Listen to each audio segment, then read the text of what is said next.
ఈ అనుగ్రహం వల్లైతే ఇంత జగత్తు నీకు భాషిస్తుందో ఆ భాషిస్తున్నటువంటిదంతా కూడా పరమేశ్వర స్వరూపంగానే కనపడుతూ ఉంటుంది.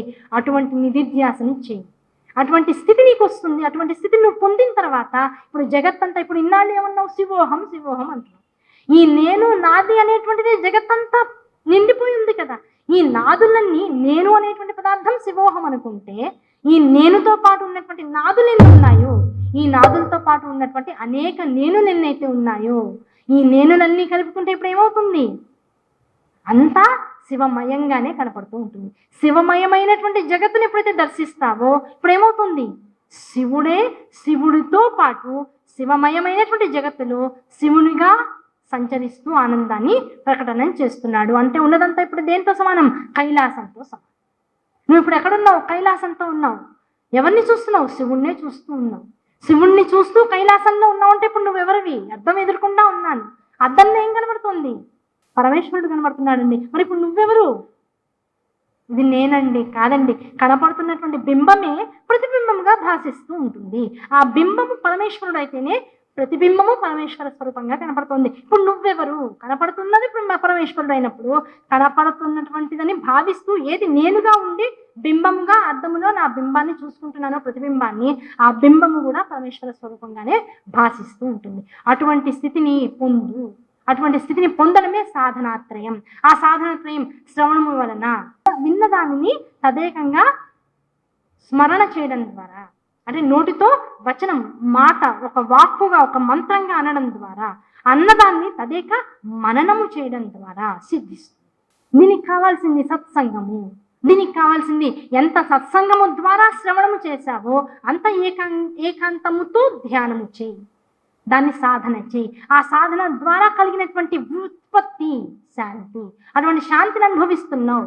ఏమంటే ఇంత చేయడానికి కాలము అన్ని రకాలుగా అన్ని స్థాయిల్లోనూ మనకు అనుకూలంగా ఉంటుందా? అదో పెద్ద డౌట్. మేము ఎక్కడో ఉంటామండి, అక్కడ ఇలాంటివి ఏం జరగవు, వినడానికి ఏం ఉండవు. ఇప్పుడంటే యూట్యూబ్లు వచ్చాయి. ఈ రకరకాల ప్రవచనాలన్నీ కూడా యూట్యూబుల్లో వస్తూ ఉన్నాయి. మరి ఇది అది ఒకటేనా? మరి అలా వినడం ద్వారా వచ్చేటువంటి ఆనందాన్ని అందరం అనుభవించవచ్చా? అటువంటి స్థితిగతులు లేని వాళ్ళ అనుభవానికి తెచ్చుకోలేనటువంటి వాళ్ళందరూ ఏం చేయాలి? ఒకప్పుడు, ఇప్పుడంటే యూట్యూబ్లు ఉన్నాయి. అప్పుడు ఈ ఋషులు మహర్షులందరూ దేశకాలమాన స్థితులను అనుసరించి ఒక ప్రదేశం నుంచి ఇంకో ప్రదేశానికి ప్రయాణం చేస్తూనే ఉండేవాళ్ళు. మధ్యలో ఎన్ని ఊళ్ళు వస్తాయో అన్ని ఊళ్ళలోనూ ఆగుతూ ప్రవచనాలు చేస్తూ ఉండేవాళ్ళు కదా. ఆ ప్రవచనం చేసే కాసేపు వెళ్ళి వినేవాళ్ళు. మిగతా మళ్ళీ ఇంకో మహర్షి, ఇంకో ఋషి వచ్చి మళ్ళీ ప్రవచనం చెప్పేదాకా దాన్నే స్మరణ చేస్తూ ఉండేవాళ్ళు. ఆ స్మరణ చేసే మధ్యలో ఎక్కడైనా మనస్సు నిలవకపోతే మనకి ఎన్ని డౌట్లు వస్తున్నాయో చూడండి.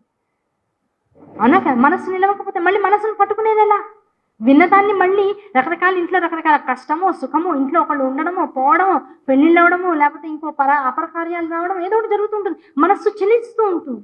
రకరకాల ప్రలోభాలకి లోనైపోతూ ఉంటుంది. మరి అలాంటప్పుడు మళ్ళీ ఇది ఇలా మళ్ళీ విన్నదాన్ని మళ్ళీ స్మరణ చేసుకోవడం, గుర్తు తెచ్చుకోవడం కష్టం కదా. మరపు చాలా స్వాభావికంగా వస్తుంది కదా మనుషులకి. మరి ఎలాగండి? వెంటనే చెప్తున్నాడు, ఇంకొక అవకాశం ఇస్తానయ్యా, ఇంకొక విషయం ఉంది చెప్తాను. అదేంటో తెలుసా? శ్రవణ కీర్తన మననములు అనేటువంటి విషయాలన్నీ కూడా మనం చేయగలిగినంత చేస్తూ ఉండాలి. వీటన్నింటినీ చేస్తూ కూడా మనస్సు భ్రమించకుండా, ఎటువంటి ఏమరపాటుకు లోనవకుండా ఉండాలంటే చేయగలిగేటువంటి విషయం ఒకటి ఉంది. అదేమిటి? లింగార్చన. భగవంతుణ్ణి ఒక లింగ స్వరూపంలోకి తెచ్చుకో, ఒక మూర్తి ప్రాభవంలోకి తెచ్చుకో. నువ్వు నమ్ముతున్నటువంటి దేవుడు. మనం పరమశివ తత్వాన్ని తెలుసుకుంటున్నాం కనుక లింగము అని చెప్పుకున్నాం. ఆ పరమశివ వైభవాన్ని తెలుసుకోవాలి కనుక పరమశివ తత్వాన్ని గురించి మాట్లాడుకుంటున్నాం కనుక లింగ స్వరూపాన్ని ఇక్కడ విశేషంగా చెప్పుకున్నాం. ఒక లింగాన్ని కానీ, లేదా ఒక పరమశివుని యొక్క మూర్తిని కానీ, ఒక చిత్రపటాన్ని కానీ ఇంట్లో పెట్టుకో. దానికి వీలైనంత వరకు పంచోపచార పూజ చేస్తూ ఉంది. పంచోపచార పూజ కన్నా కూడా విశేషంగా నీకు సమయాన్ని వెచ్చించగలిగేటువంటి అవకాశం ఉంది. దానికి షోడశోపచార పూజను చేయి. నమక చమకాదులతో కూడుకున్నటువంటి రుద్రన్యాసాన్ని చేయి. అలా నిత్యము చేస్తూ పో. ఆ నిత్యము చేస్తూ ఏం చేస్తున్నావు? దీపాన్ని వెలిగిస్తున్నావు. ముందు నిర్మాల్యాన్ని తీసేస్తున్నావు. నిర్మాల్యాన్ని తీసేసావు అంటే అర్థం ఏమిటి? నిన్న చేసినటువంటి పూజ తాలూకు, లేదండి ఎప్పుడు పూజకి కొత్తగా విగ్రహాన్ని తెచ్చుకున్నాను, దాన్ని ప్రతిష్ఠించుకోవాలి గుళ్ళో, నాకున్నటువంటి ఆ దేవతా మండపంలో చేసుకోవాలంటే ఇప్పుడు నేనేం చేయాలి? దాని ముందు క్షీరంలో ఉంచాలి, తర్వాత నీళ్ళల్లో ఉంచాలి, జలాదివాసం చేయాలి, క్షీరాదివాసం చేయాలి, పుష్పాదివాసం చేయాలి, శయ్యాదివాసం చేయాలి. ఇట్లా రకరకాల పంచవాసాల్లో దాన్ని ఉంచాలి. ఉంచిన తర్వాత దాన్ని తీసుకెళ్ళి నా ప్రధానమైనటువంటి మండపంలో ఉంచుకుంటున్నాను. ఆ మండపంలో ఉంచుకునే పూర్వమే కొన్ని ఇప్పుడు నిర్మాల్యాలు వచ్చాయి కదా, క్షీరమని, జలమని, ధాన్యమని, పుష్పాలని, శయ్యాదివాసం అని, ఇట్లా 5 రకాల నిర్మాల్యాలు వచ్చేవాటన్ని తీసేసి నీకున్నటువంటి దేవతా మండపంలో పెట్టుకున్న తర్వాత ఏం చేస్తావు, దానికి ఒక ఉచిత ఆసనాన్ని వేయి. ఉచిత ఆసనాన్ని వేసి పరమేశ్వరుని అక్కడ ఉంచి దానికి ప్రాణప్రతిష్ఠ చేసే లోపల ముందు దీపారాధన చేయి. నీలో ఉన్నటువంటి దేహాత్మకి పరమాత్మకి మధ్యలో ఉన్నటువంటి ప్రయాణానికి సంకేతంగా దీపం అనేటువంటిది ప్రచోదనం అవుతూ ఉంటుంది. నువ్వు వెళ్ళగలిగేటువంటి సాధనా మార్గానికి ఇది నీకు జ్యోతిగా ప్రకాశిస్తూ మార్గదర్శకత్వం చేస్తుంటుంది. అందుకని ముందు దీప ప్రజ్వలనం చేయి. దీప ప్రజ్వలనం చేసిన తర్వాత భగవత్ స్వరూపాన్ని మంత్రపూర్వకంగా ఆవాహన చేయి. ఆవాహన చేసిన దాన్ని కూర్చున్న తర్వాత ఇంటికి వచ్చిన పెద్ద మనుషుల్ని నువ్వు ఎలా గౌరవిస్తున్నావో అట్లా అర్ఘ్యపాద్యాది తీర్థములతో భగవంతుడికి కైంకర్యం చేయి, ఆచమానం చేయించు, కూర్చోపెట్టు. తర్వాత ఏం చేయి, అయ్యా ఏమైనా మంచినీళ్ళు తాగుతావా, ఏమైనా టీ కాఫీలు కావాలన్నా, ఏం అక్కర్లేదా, అయితే నీళ్లు రెడీగా పెట్టాను, వచ్చి స్నానం చేయి. చక్కగా స్నానం చేయించు, పంచామృతాలతో స్నానం చేయించు. ఎంత పంచామృతాలు లౌకికవాదంతో ఇప్పుడు ఉన్నటువంటి సమాజవాదంతో పోల్చుకుంటే లీటర్లు భగవంతుడికి పోయక్కర్లేదు. నీకున్నటువంటి అనంతమైనటువంటి సంపదలో లవణ మాత్రం అంటే ఒక స్పూను, దాన్ని మనం ఏమంటాం ఉద్ధరణ, నిన్ను ఉద్ధరించగలిగేటువంటిది. మొత్తం ఉన్నదంతా ఇచ్చేస్తావా, వేసేయగలవా? ప్రపంచంలో ఉన్నటువంటి ఆవులు గేదెలు ఇచ్చినటువంటి పాలన్నింటినీ పరమేశ్వరుడికి నువ్వు చేయగలవా? పరమేశ్వరుడు ఎంత రూపం, ఇవన్నీ పోసినా ఇంకా ఆయన అభిషేకం కాలు వేలు గోరు కూడా తరబడతాయి. కనుక ఇప్పుడున్నటువంటి సామాజిక స్థితిగతుల్ని అందరూ ప్రశ్నిస్తున్నటువంటి విధానాన్ని మనం జాగ్రత్తగా పరిశీలించి దానికి అనుకూలంగా సమాధానం చెప్పాలంటే, నువ్వు లీటర్ పాలు ఇంటికి తెచ్చుకుంటున్నావు, అవునా కదా? లేదు పరమేశ్వర అర్చన కోసం వాళ్ళ 1/2 లీటర్ పాలు ఇంట్లో పోయించుకున్నావు, అందులో ఒక స్పూన్ పోయవయ్యా చాలు. లేదు ఒక పెద్ద చెంబుడు నీళ్ళల్లో ఒక 5 చెంచాలు నీ పాలు కలుపుకో, దాంతో ఆవు పాలతో చేసావని నీ అకౌంట్లో వేస్తాడు పరమేశ్వరుడు. నువ్వు మొత్తం పని అయ్యేలా మిగతాది వేడి చేయి, నీ ఇంటికి వచ్చే పని మనిషి కొడుక్కో నువ్వు కాస్త ధర్మంగా చేసేసి దానికి ఆనందిస్తాడు. నువ్వు లీటర్ పాలను 1/2 లీటర్ పాలలో మొత్తం భగవంతుడి మీద పోయక్కర్లా. కనుక దాంతో చక్క పాలతో పెరుగుతో ఇవన్నీ దేనికి తార్కాణం, నీలో ఉండేటువంటి సప్తధాతువులకి తార్కాణం. అభిషేకం ఎందుకు చేస్తున్నావు, పంచామృతాలతో పట్టుకో. ఇవన్నీ పోయడం ద్వారా ఐశ్వర్యం అంతా నేలపాలవుతుంది, అన్ని మురికి నీళ్ళలోకి పోతున్నాయి, నాళాల్లోకి పోతున్నాయి. అదే లేని వాళ్ళకి ఇస్తే వాళ్ళు బాగుపడతారు కదా. లేని వాడికి ఎప్పుడు ఇస్తావు? పరమేశ్వరుడికి శివరాత్రి వస్తే ఒక పూజ, కార్తీక మాసం వస్తే 30 పూజలు, మధ్యలో అమావాస్యతో కూడుకునే సోమవారం వస్తే ఇప్పుడు యూట్యూబ్లో బాగా పెరిగిపోయింది కనుక ఆ రోజు ఒక పూజ లెక్క పెట్టి వేళ్ల మీద పూజలు చేసినా ఆయన ఏమనుకోడు. ఆ రోజు ఒక్కరోజే మనం అభిషేకం చేసేది. నువ్వు పోషించడం మొదలైతే ప్రపంచంలో ఉన్న వాళ్ళందరూ రోజు నీ ఇంటి ముందు లైన్ కడతాను, నువ్వు రోజు పోయగలవా? అలా చేస్తే మాధవ సేవే గొప్పది, మానవ సేవే గొప్పది మాధవ సేవ కన్నా. కనుక లౌకికవాదంతో ఆధ్యాత్మిక విషయాలన్నింటినీ కూడా పోల్చుకుంటూ మాట్లాడాలి అంటే ఆయన అడిగేది ఒక ఉద్ధరణతో వేయగలిగేటువంటి జలాన్ని మాత్రమే, పుష్పాలను మాత్రమే, క్షీరాన్ని మాత్రమే, దధిని మాత్రమే, తేనెను మాత్రమే, దాంతోపాటు వచ్చేటువంటి రకరకాల కైంకర్యాలను మాత్రమే. ఏదైనా కొంత ఎంతవరకు ఒక్కొక్క దాన్ని వేయడం ద్వారా ఆ తేనెను చూస్తూ వేస్తూ ఉంటావు.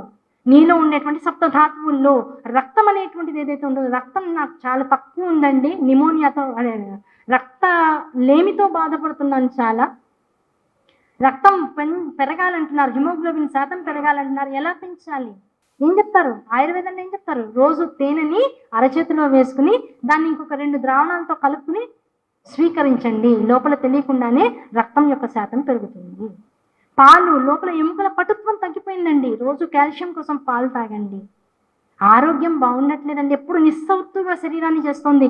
ఎంత తిన్నా సరే శరీరానికి ఊబకాయం వస్తుంది తప్ప మంచి స్ఫూర్తి రావట్లేదు, యాక్టివ్గా ఉండట్లేదు బాడీ. రోజు కప్పులో ఒక 10 చెంచాలు, సరిగా అదొక లెక్క ఆయుర్వేదంలో, 10 చెంచాల పెరుగును వేసుకోండి, కొంత తేనెను వేసుకొని రంగరించుకుని తినండి. 10 రోజుల్లో మీకున్నటువంటి నిస్సత్వం అంతా వెళ్ళిపోతుంది, అవునా కదా? పటిక బెల్లం, మనం ఇప్పుడు చక్కెర అని 5వది వాడుతున్నాం, చక్కెర ఎక్కడా లేదు. చెరుకు గడలో 3వ స్థానం పటిక బెల్లం, దాన్ని వేయండి పరమేశ్వరుడికి. దానివల్ల ఏం కలుగుతుంది? రుచి. దాన్ని ఇంకో పదార్థంగా కూడా చెప్తాం, లవణం కూడా రుచి అని చెప్తాం.